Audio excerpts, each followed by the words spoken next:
Welcome back to the show. I am your host, Megan Hardy, and I am the founder of Fitness Uncharted, which is my fitness and nutrition coaching company designed to help women build muscle, lose fat, and improve your metabolism and have complete food freedom. And today we are going to be focusing heavily on the food freedom piece because this whole episode is about eating clean without going crazy.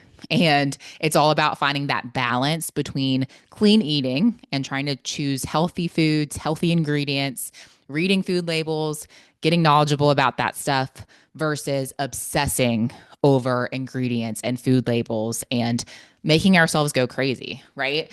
Because finding food freedom is truly about finding that balance with both of those things.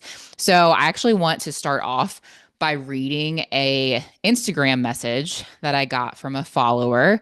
And this is actually what prompted me to record this episode because I was like, okay, let me go off real quick.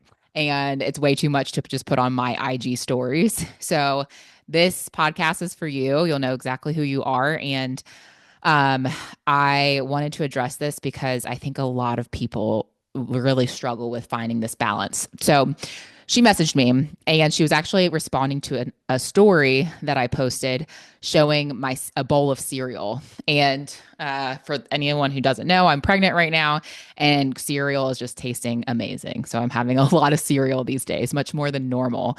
So I posted to my story just showing my bowl of cereal and put the caption was just dessert with a little tongue face because that was my dessert after dinner was a bowl of cereal. And she commented and she said, okay, so I follow a few other fitness pages and they are big on things like no seed oils or processed foods. I feel like I agree with them, but being a single mom of four, three of which are still at home, it's definitely not easy to buy all the organics, grass-fed, no seed oil, etc. I do what I can, but what are your thoughts? Do you have a podcast on this one? And I was like, no, I don't, but I sure will soon. So let's talk about it. Because, first of all, I was just thinking to myself while I was reading that, I was like, this poor mom, single mom of four, trying to feed who knows what age children. But I'm like, especially if they're teenagers and teenage boys, like, good Lord, right?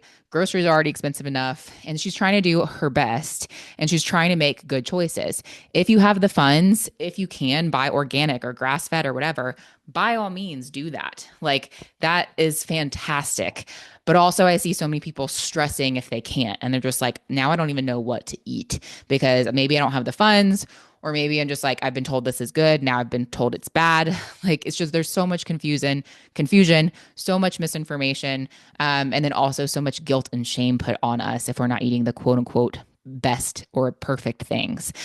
So, let's talk about it. First and foremost, I probably fall more on the line of, the holistic, yes, we should get rid of, artificial sweeteners, and yes, we should get rid of food dyes and things like that. Just go ahead and throwing that out there. But I'm also the girl who loves Oreos and I eat Oreos. Okay. So that's the case. Like, that's kind of where I fall because I really believe in finding a balance and that you can do that. But at the awareness, as we've talked about in prior episodes, like knowledge is power, or applied knowledge is power. So the more we know about what's in our food and what we're putting in our bodies, the more equipped we can be to intentionally, if we just really enjoy a food like Oreos or cookie cake or pizza or whatever, we can intentionally know, okay, this is my, 10% fun food that I'm just going to enjoy because I enjoy it, but I know it's not, super nutritionally dense. Now, let the other 80 to 90% of my food be coming from whole food sources that I know are going to fuel me, help my longevity, help my muscle building, my fat loss efforts, all of those things, right? So, one thing I want to mention is for the people, because what you'll find is if you're on social media, especially, and follow any influencers in the health and fitness space, you probably see really polarizing takes on this that makes it extra confusing. So I'm going to come in here with like a strong opinion somewhere in the middle of this for you guys. Cause I actually, most of the people who are very polarized, I agree with both of them to some extent. That's why the extremes, I'm like, it doesn't have to be completely one way or completely another. But some things we do know is that chronic disease and obesity are higher than they have ever been, ever.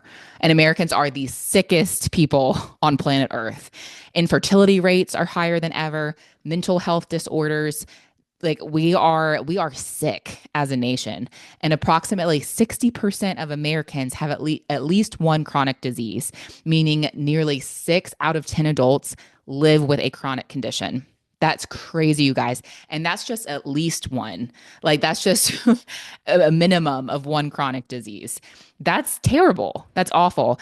Also, approximately now, guys, this stat, like I literally couldn't believe it when I heard it. And then I went and looked it up myself because I was like, I can't believe this.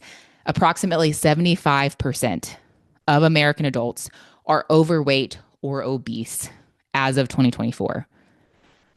75% overweight or obese.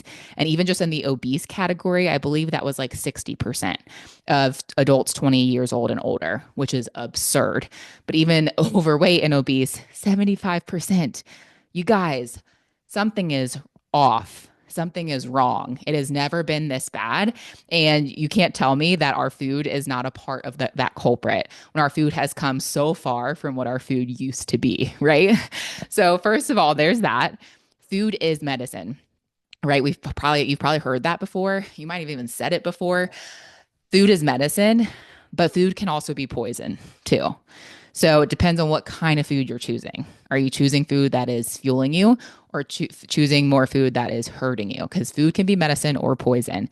And if you want to hear two just very conflicting sides of the coin, like I talked about with the influencers, literally right now, go follow the food babe on social media, the food babe, and then also go follow food science babe, like just so that's not confusing for you, the food babe, and then food science babe. It's hilarious that their Instagram names are even that similar. But if you couldn't tell which one's which, the food babe falls on the side of you should never eat, any food that has a quote unquote bad ingredient in it. And oh my gosh, all of these ingredients are going to kill you. And then on the flip side, you have the food science babe who falls heavily on the side of it's the dose that makes the poison and quote unquote, all food is chemistry. And anyone telling you otherwise just doesn't understand chemistry. And there's certain foods, and reels that I've seen them do that, the food science babe, where she's like picking apart, a McDonald's cheeseburger or something. And like, it's just chemistry. It's just, these things, you just don't understand chemistry. And I'm like, you also can't tell me that a McDonald's cheeseburger is super nutritionally dense. Like, okay. So I follow both types of accounts because I want to hear like arguments for both sides of the story. And I want to be aware of both sides, like other people who fall way more on the side of, it's chemistry, it's just calories in, calories out, that kind of thing would be like Jordan Lips, Lane Norton, Dr. Lane Norton, some of those kind of people. And I'm like, I agree with a lot of what you're saying, but I also know these other things to be true as well. And I want to hear both sides of the story in addition to doing my own research, right? And also using my own wisdom and my own intuition. I think that's so important and so overlooked. Like what feels right. Like even when I hear someone talking about a certain food or ingredient, or when I go look it up myself, like, does this sit right with me? Like even on a intuitive level, does this sit right with me? And then on a physical, very real level, how do I feel when I eat this food? Like when I eat foods or, different food labels that include this ingredient in it, how does it make me feel? Right. And is it maybe this ingredient that is causing that impact if it's, negative? And then also, what does the science say? But also, what does my real life experience say about it? And this is where, like, I have working with clients, like, I'm a nutrition and fitness coach, working with clients. I have so many clients who one ingredient completely fine for them. And then a few handful of others are like, this one ingredient really doesn't work for them in their body. Like they notice anytime they have it, they don't feel good. Well, that's real life experience right there. There may not even be a study around it, but for you, that food is not working for you, right? So, what does real life experience say? And then also my fallback whenever I'm questioning a food or like the quality of a food, if where it falls on that, nutritionally dense versus, cancer causing, right? Is did my ancestors eat like this? Is really how I look at it.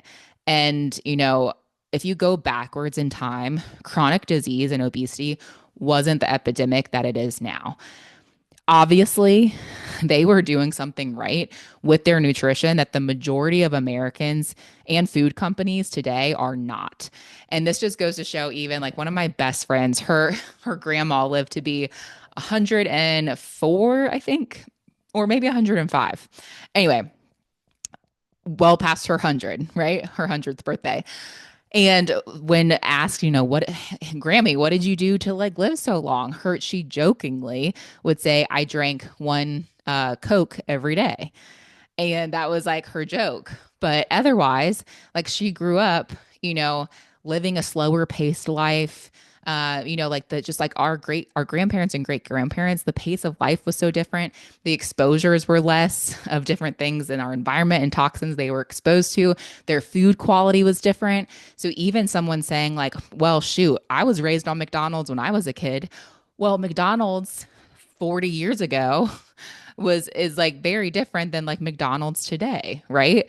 Like that very, very different food, or like let's say 30 years ago, 20 years ago, right? A McDonald's sandwich and fries, the ingredient list is completely different. Even just take Chick-fil-A, for example, who just changed from their chicken being like antibiotic and hormone free to now using like antibiotic, chicken.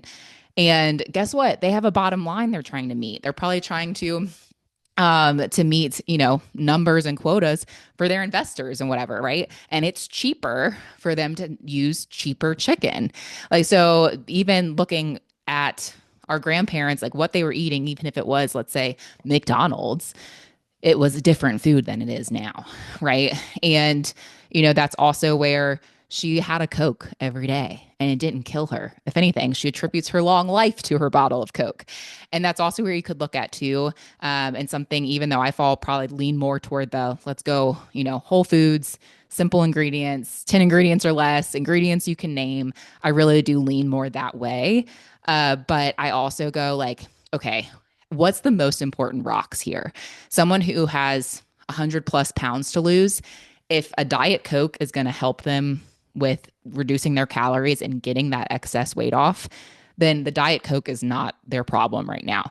Let's incorporate, instead of your 6 Coca-Colas, 1 or 2 Diet Cokes, get some of that weight off, because you losing 50 pounds, 100 pounds is going to be way more beneficial to your overall health than that Diet Coke is going to hurt it in the end, right? So you have to also look at, okay, the benefits versus the risks of things too. So, but if I'm like, okay, questioning something, I'm like, my fallback is, did my great great great grandparents eat like this, eat foods like this? Were they exposed to chemicals and toxins and stuff like this? And if not, then I probably try to lean towards avoiding it for the most part.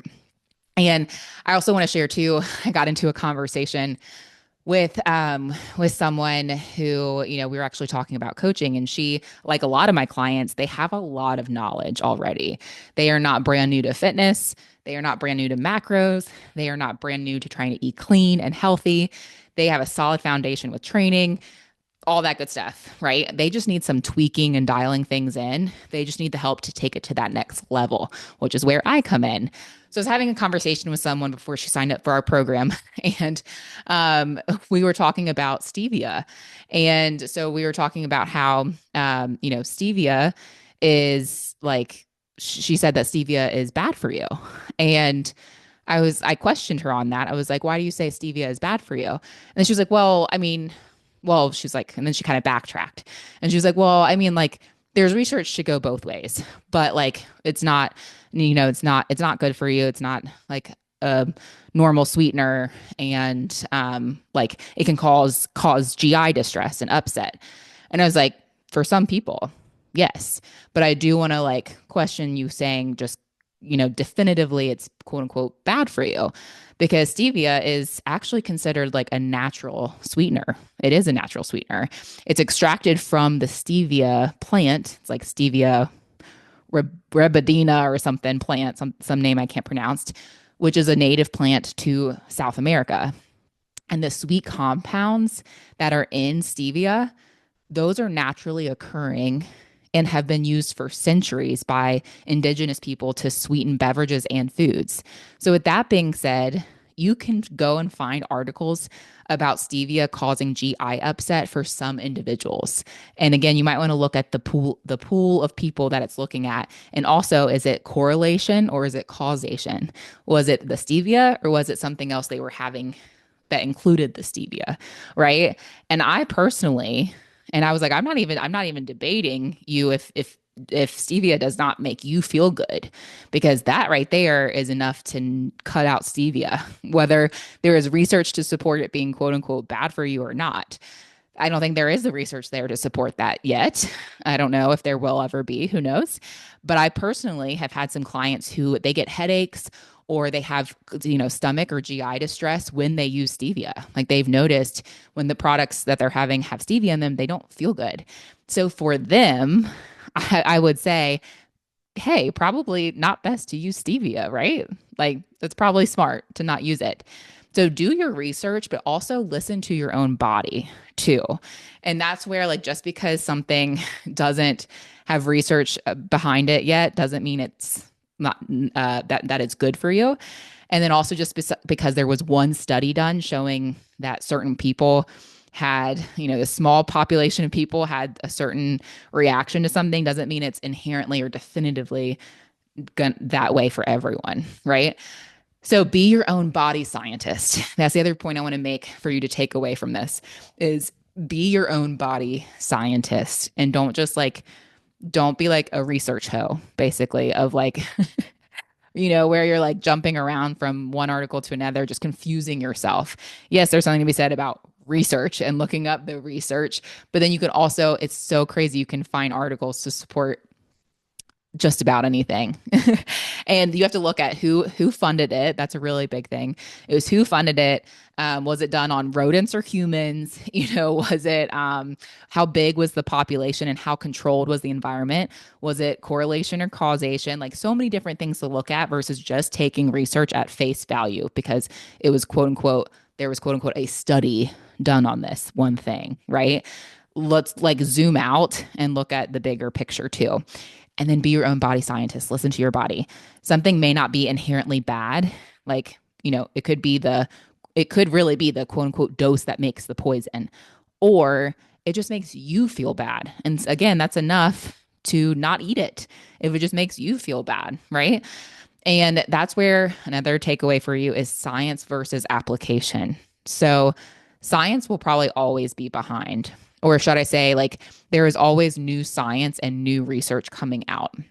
So, we might feel something's not sitting right in our bodies, or even wisdom or intuition tells us, like, I probably shouldn't eat so much of this food.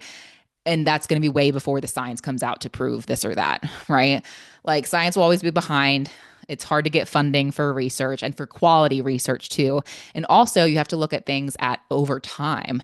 So something may not hurt you in the short term, and you could do a study on that. But what about the effect of some of these foods over the long term with constant use, day in and day out over time? That's a super hard study to do because how are you going to follow someone or a pool of people's lives for 10, 20, 30 years to see the effects of it in the long term, right? So look at science versus application, and application being real life experience. That's where, again, I have stuff with my clients that I can't find necessarily supporting research on, but from my life application personally and working with clients, I can tell you this thing to be true for this person. That's just application based knowledge because I've worked with enough clients. Like, I know this is working and I know this is not, right? And take, for example, like when studies and every diet being pushed in our face, like if we go backwards, like, I don't know, to what was it, like the 90s, and every diet and study was saying like fats and cholesterol are bad for you, right? That's like what we were getting pushed was like eat low fat, avoid cholesterol like the plague, versus now we know that fats and cholesterol are actually vital for healthy hormone production, like critical for healthy hormone production. That's where you have to look at where's the cholesterol coming from? Are you eating like processed foods? Are you getting your cholesterol from a really amazing source like eggs? Eggs are a fantastic source of cholesterol, right? So that's where even some people today still don't even realize that's the new research. They still think fats like are bad for you. They don't understand healthy fats versus not good fats and also think that cholesterol is just the devil and that foods with cholesterol lead to high cholesterol. That's also not true. We're not going to go down that rabbit hole. But like that's just an example of how the research and what was being pushed in diet culture is not actually supportive of the truth. And again, if you fall back to my fallback of what did our ancestors eat, they were eating fats like nuts and seeds and avocado and coconut oil and things like that, right? Like those are those healthy fats. They weren't eating all this processed crap and all the trans fats that we now have in our food today. Big difference. And again, it just simplifies it. At least for me in my head, I would love to hear from you guys if this helps or if I'm confusing y'all even more. But going back to like, okay, is this a whole food? Is this something that isn't super, super processed? You know, most of our food is processed to some degree. Even just being canned or frozen or whatever has some processing involved. But is it minimally processed? And is this something that my ancestors would actually have been eating? Right. So that's one thing to point out. And there are also new studies coming out all the time that conflict with and contradict prior studies. So it's hilarious to watch different nutrition coaches and dietitians and doctors and everyone in the health space go at each other's necks on social media. Both sides, whatever side they sit on, are citing study after study after study that contradicts the other person's study. Like it is hilarious if you like see one of these dialogues taking place. I run in a lot of coaching and nutrition circles. So I see this happen. Or the person who's trying to contradict the other person will point out the fact that that other person's study was done on rodents or it doesn't apply to humans or because of the sample size, it was too small to really matter or whatever it is. Like they'll, pick apart the study that the person cited. And I personally don't get involved in those kinds of debates because they raise my blood pressure. I'm like, it ain't worth it to me. This is a stress in my life that I do not need to absorb. And I'm not going to go at it with someone. And no one is actually really listening to each other. Everyone is just trying to prove that they're right and especially save face on social media. So, I don't get involved typically in those debates. I'll just be like, more power to you. I wish you the best. But I do pay attention and I want to hear, both sides as well. So that's why I actually intentionally follow people that I don't agree with as much, or I don't tend to agree with as much, because I still want to hear where they're coming from, what research they're finding, and things like that. So I can go do my own and look at that too. So, because otherwise, if you only follow people that you always agree with, you end up in a echo chamber of just hearing the same stuff. So that's where if you follow people who are only like, seed oils are going to kill you, like all those types of things, right? Which again, I probably lean more that way, like of trying to avoid seed oils and ultra processed food and that kind of stuff. I try to go grass fed, all that good stuff. But I don't want to just be in an echo chamber of that, especially if you're someone who struggles with the balance and guilt and shame and the food freedom piece. And maybe like it just doesn't feel affordable or it feels overwhelming to have to be so perfect with your nutrition. Stop putting yourself in an echo chamber of everyone telling you that. Like, or just get off social media. There's that too. But anyway, I do want to pay attention and I want to be aware. And also, just because there's not a study done or research done on something doesn't mean it's not true. So I kind of touched on this earlier, but it just means that there hasn't been enough money or enough time or enough willing participants to support a thorough and conclusive study on that topic. For instance, I actually heard on someone else's podcast, I think it was Mike Milner. So I want to give him credit on Mind Over Macros. I think it was his podcast. But he was talking about a study and nope. I don't think it was his podcast. Guys, this is where I listen to too many podcasts and then I mix them all up. Oh, shoot. Anyway, gosh, apologies. I would totally give credit. But anyway, they were talking about a study done on muscle hypertrophy, and they were trying to do this study, but they were trying to show for trained individuals, using trained individuals, just having them do like a bench press. And they were like, it's impossible to have them only do bench press for a certain duration or length of time because they're going to cheat. Trained individuals are going to want the balance of doing other upper body exercises, and they're going to do those even though they're in this study where they should only be doing a bench press, right? Versus someone new to training, they probably wouldn't be missing out or know that they're missing out on these other muscle groups or care or whatever. So a novice, a newbie to training, it'd be like, okay, I'll just do bench press for 30 days or 60 days or whatever. Someone who's not new to training, you guys know, if you're in the gym and you're like used to doing your full upper body workouts, hitting all the muscle groups, you ain't going to do just the bench press. But they needed trained individuals to control the controllables of this study. So, when there's not a study on something, it doesn't mean that that's what you're trying to determine is not necessarily true. It just means there's not enough money, not enough people funding it, not enough time, or not enough willing participants to support the study. And also take, for example, pregnancy and pregnant women. This is one. I'm pregnant right now, and it's like so frustrating. Like, why do you think there are so many quote unquote unknowns when it comes to pregnancy and nutrition and supplements and things like that? Like, take, for instance, even creatine supplementation during pregnancy. If you've been pregnant or you've taken creatine and you've looked this up, you've probably been like, there is nothing conclusive. Yep, I would agree with you. There is not conclusive data or information. There's not enough research on pregnant women taking creatine to conclusively confirm without a shadow of a doubt that it is quote unquote safe in pregnancy.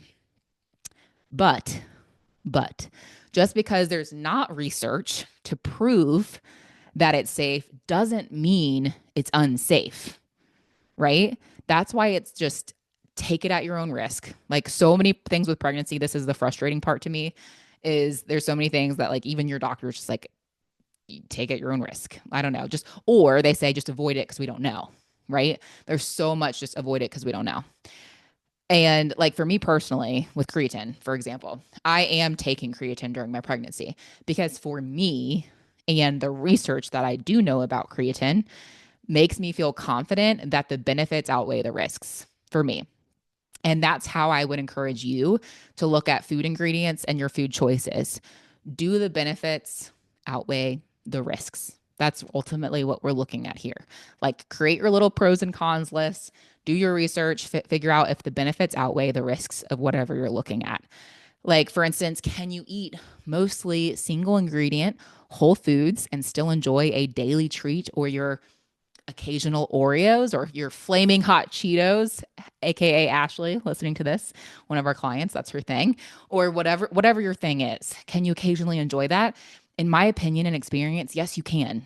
And personally, I love Oreos, but I know Oreos are not good for you. Like, I'll just go ahead and say that. They are not a health food and they are not nutritionally dense. And if I eat 3 sleeves of Oreos every day, I'm probably going to get sick and not feel good and gain weight. Probably.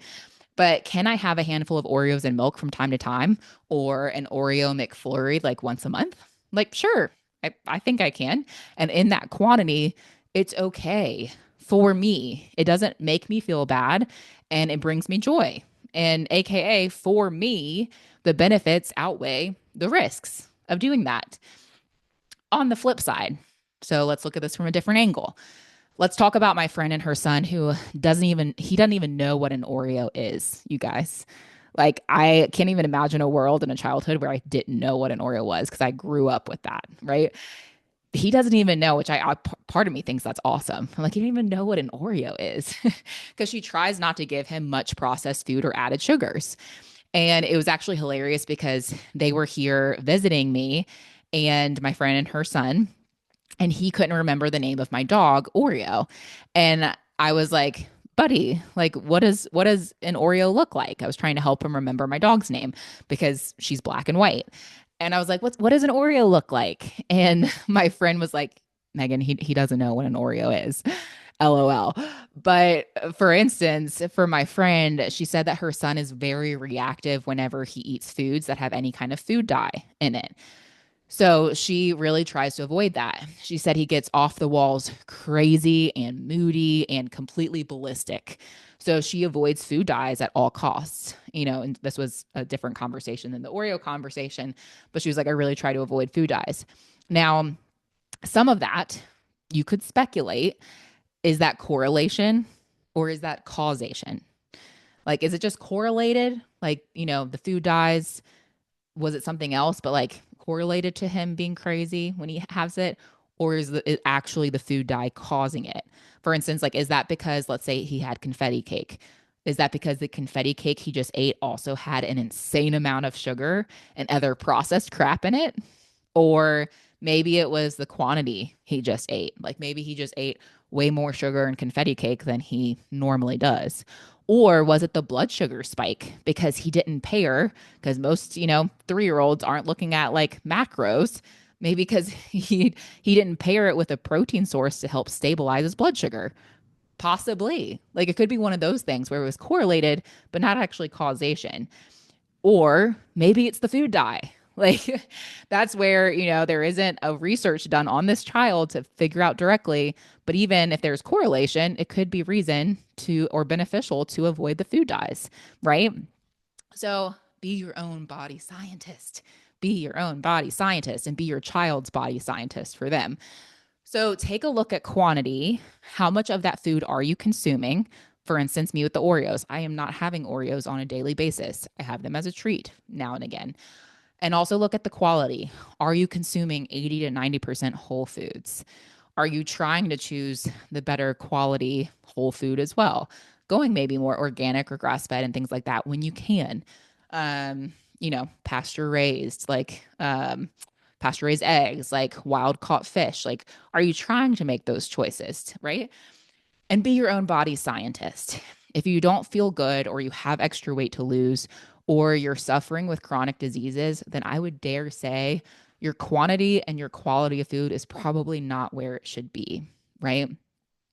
It does not have to be all or nothing, though. That is the point I'm trying to make with this episode.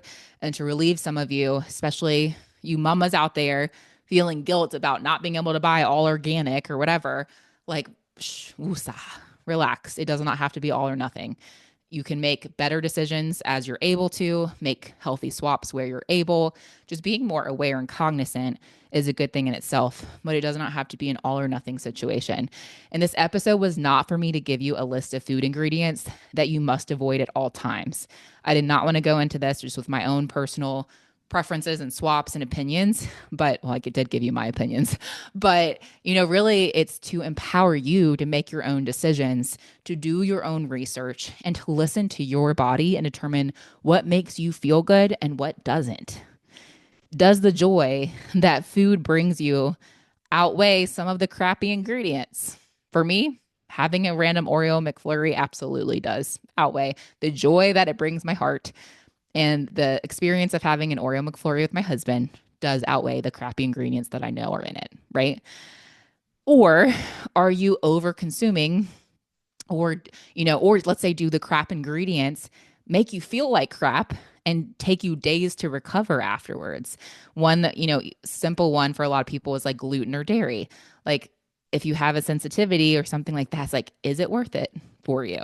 Right? Do the crappy ingredients just make you feel worse? Maybe it's not worth it. Or overall, are you just over consuming crappy quality ingredients as a whole, which would obviously be making you feel bad? Like I said, I'm not going to be eating an Oreo McFlurry every day or even every week because that's not going to help me in the long run. So you might be just like over consuming the not as quality ingredients. So that's it, you guys. That's what I'm going to leave you with. I do want to let you know if you scroll down to the show notes, and you want my macro guide, it is super in depth. It's 25 pages. And it'll teach you how to set and adjust your own macros. If you want to DIY this, you can also book a call for coaching if you want to talk about one-on-one nutrition and fitness coaching so we can help you and come alongside you. But the macro guide will help you learn more about what's in your food and how to eat for your body and your goals, not someone else's body. not someone else's goals, right? And there's even a list for your protein, your fats, and your carbs. And there's columns. So instead of telling you, don't eat these foods, only eat these foods, the columns are eat more, eat some, and eat less. So we show you, hey, eat more of these types of foods, eat some of these foods, and then we probably want to eat less of these more processed foods, right? So it's not making food good or bad, good versus evil, which is what everyone on Instagram and social media wants to do. Like people just love calling each other out instead of like, you know, lifting up and promoting more of what they do agree with. They want to just like dog someone who is sits more on the opposite side of the aisle. Anyway, gonna get off on a tangent with that. So I'll leave you with that. Definitely go download it if you want the macro guide. And I hope this was helpful. I hope this was insightful for you and encouraging to you. And I'll catch you on the next episode.